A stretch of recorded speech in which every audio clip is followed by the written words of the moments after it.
evening, I'm Britt Clennett in Hong Kong and welcome to ViuTV News. Coming up on tonight's show. Carrie Lam rolls out new style of governance in maiden Q&A at LegCo, earning herself a pass from most Pan-Democrats. Ratcheting tensions between the US and North Korea after Pyongyang claims its intercontinental ballistic missile can carry a nuclear warhead. And investors back on the 10-cent bandwagon after shares went into a tailspin over controversy with its most popular game. Well, Carrie Lam struck a conciliatory tone at LegCo in her maiden appearance as chief executive, announcing measures aimed at improving ties with the legislature. Most Pan-Democrats rose to their feet as Hong Kong's new leader arrived for her first Q&A session. League of Social Democrats lawmaker Leung Kwok-hung wasn't among them.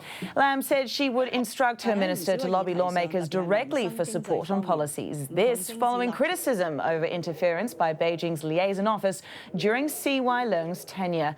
Lam also laid out her education policy. She said she'll create more than 2,300 permanent jobs for local teachers and pledged to give students unable to obtain grants for private universities a $30,000 handout.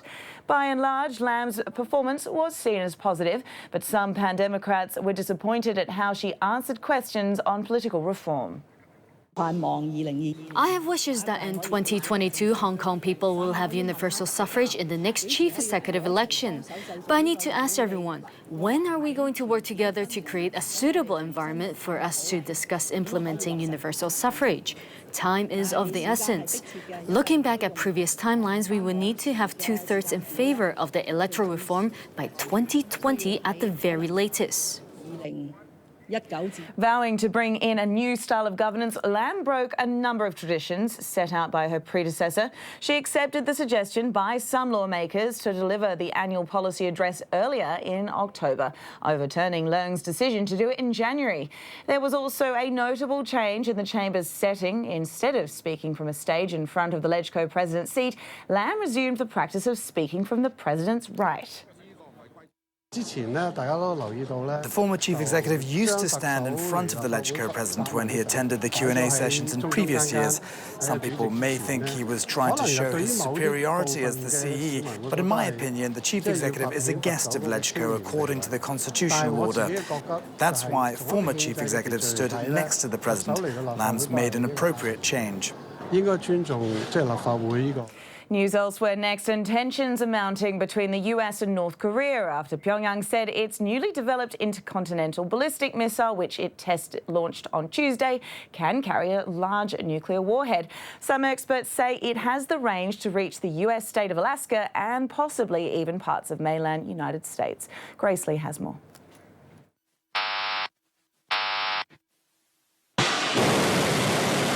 Kim Jong-un calls it a gift package for the 4th of July. Pyongyang saying Wednesday its new intercontinental ballistic missile can carry a nuclear warhead. They claim the new long-range rocket can hit the U.S. state of Alaska and parts of the mainland. It's a major step forward in the North's weapons program, and it's setting off alarm bells in Washington, who answered with their own show of force along with the South. And as Reuters' Christine Kim explains, it's new for the allies to reply to rockets with more rockets. The South Korean military said today this joint drill was aimed at North Korea's leadership and that North Korea should not threaten the safety of the South Korean people or the alliance between South Korea and the U.S. Now, the military also said North Korea's leadership would be obliterated if they keep these provocations up. Meanwhile, Washington's calling for global action to hold the North accountable. That up against a refusal in Pyongyang to negotiate until America, quote, abandons its hostile policy against the North.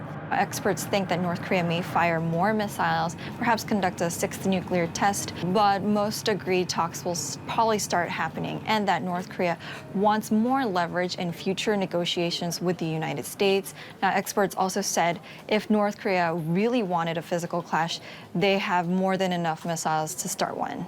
The spotlight also on Pyongyang's allies, China and Russia, Xi Jinping and Vladimir Putin meeting in the Kremlin to again call for restraint.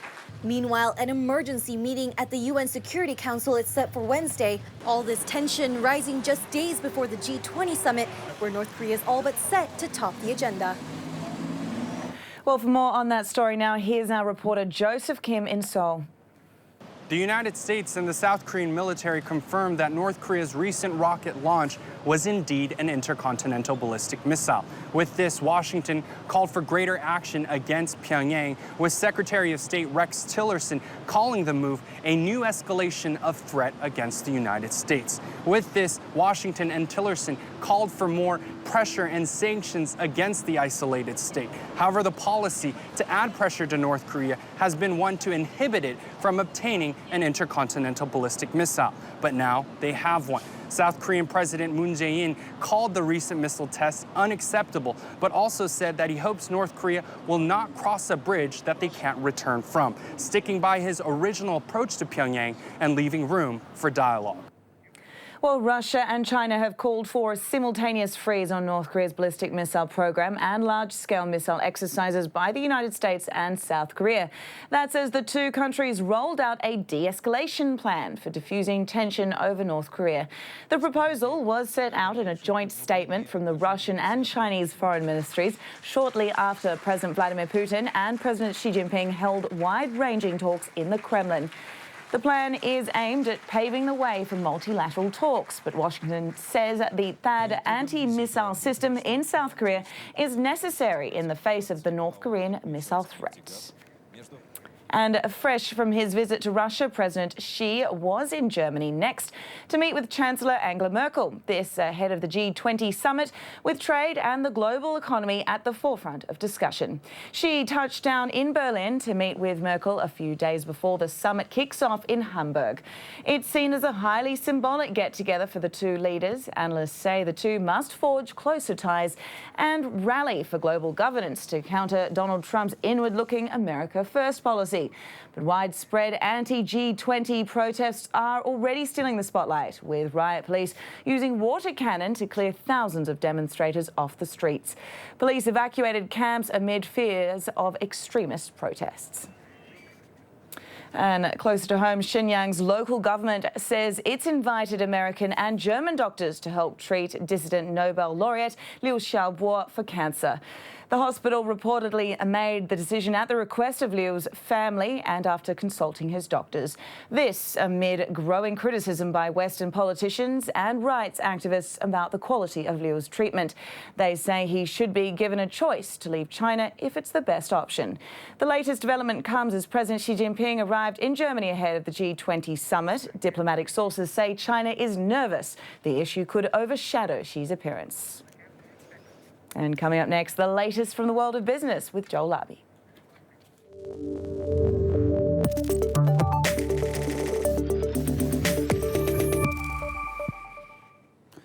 Thanks, Britt. Well, Hong Kong's share market has come out of its tailspin, rebounding from the previous session's big slump. The Hang Seng Index gaining more than 0.5% after an early morning drop. Consumer and financial stocks pushing the market back into positive territory. But the day belonged to heavyweight Tencent, which managed to claw its way back from a 7-week low.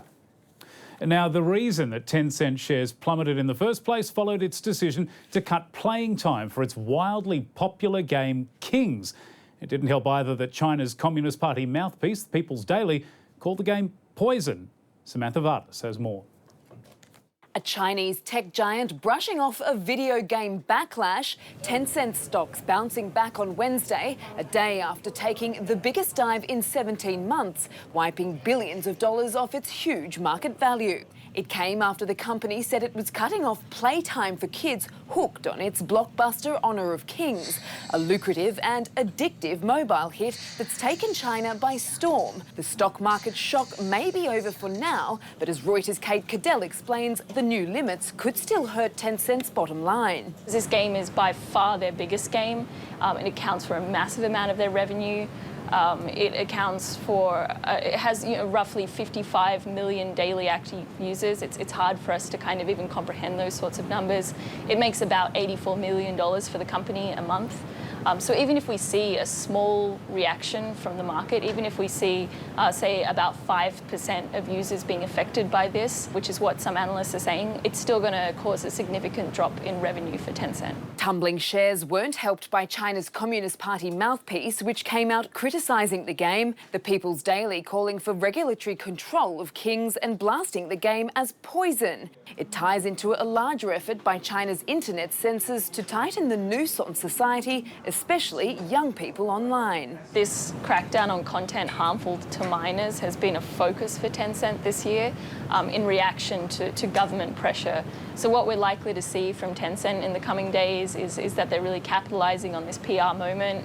They've actually done something and they've actually, created a change in their system. While Tencent tells Reuters the measures won't affect its finances, it's still not clear if it can effectively enforce the limits or how easy it will be for players to skirt them. Now, there are more encouraging signs for Hong Kong businesses. New figures suggest they're busier than they've been in some time. The Purchasing Managers Index, or PMI, rose to 51.1 in June. Now, any reading over 50 indicates expansion, and this is the third straight month it has increased. Overall, private vendors are seeing a rise in output, and new orders are at their fastest pace since February 2015. But business sentiment is still low, with companies blaming high costs, competition and a weak economic climate for all that pessimism. Move over Intel. Samsung is about to become the new king of memory chips. The electronics giant is expecting its best ever quarterly profits of more than $11 billion thanks to soaring chip sales, which will push it past its semiconductor rival.